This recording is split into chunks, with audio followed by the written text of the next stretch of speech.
বিঘা মাটিত খেতি কৰিছে 4.5 বিঘা ধৰি লওক। প্ৰডাকশ্যন কেনেকুৱা? প্ৰডাকশ্যন ভালেই, অলপ ডাউন কোনটোবা এটাটো, কিন্তু ভালেই বৰাবৰ। কি কি খেতি প্ৰজাতিৰ বগৰী কৰিছে? ইয়াত থাইলেণ্ড আছে, সুন্দৰী আছে, মিছ ইণ্ডিয়া আছে, আৰু এটা নতুন লোকেল টাইপ নতুন আহিছে এটা। এইখিনিয়ে। মাৰ্কেটটো কেনেকুৱা?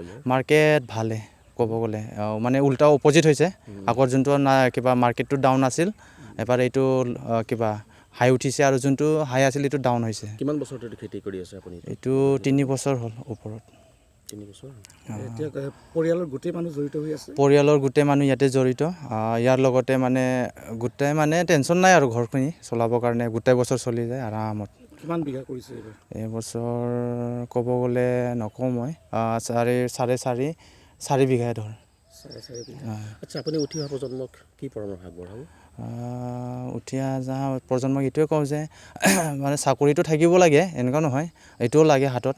আৰু লগতে এইটো খেতিবিলাক কৰিলে মানে কি হয়, নিজৰ হেল্থটো মানে ফিজিকেলি ফিট হৈ থাকে, আৰু লগতে এক্সাৰচাইজ কৰিব দৰকাৰ নাই জিম চিমত যাবৰ কাৰণে। মাটি থকাখিনিক কৈছোঁ মই, যাৰ মাটি নাই এন্তে চেষ্টা কৰিব, আৰু মাটি নাথাকাখিনিতো মই কি ক'ম, বেয়া নাপাব আৰু। আগতে চাকৰিও কৰিছিল? চাকৰিও কৰিছিলোঁ। এতিয়া চাকৰি আৰু খেতিৰ মাজত কি পাৰ্থক্য দেখা পাইছে? চাকৰি আৰু খেতিৰ মাজতো এইটোৱে পাৰ্থক্য যে হেল্থবিলাক ভাল থাকে মানে খেতিৰ লগত, আৰু এইফালে ক'ব গ'লে এক্সাৰচাইজ কৰিব দৰকাৰ নাই, আৰু পইচাটোতো আহে। আৰু লেকিন চাকৰিও লাগে, কিন্তু ফাৰ্ষ্ট কৰিবৰ কাৰণে অলপ হাততো অলপ পইচা লাগে।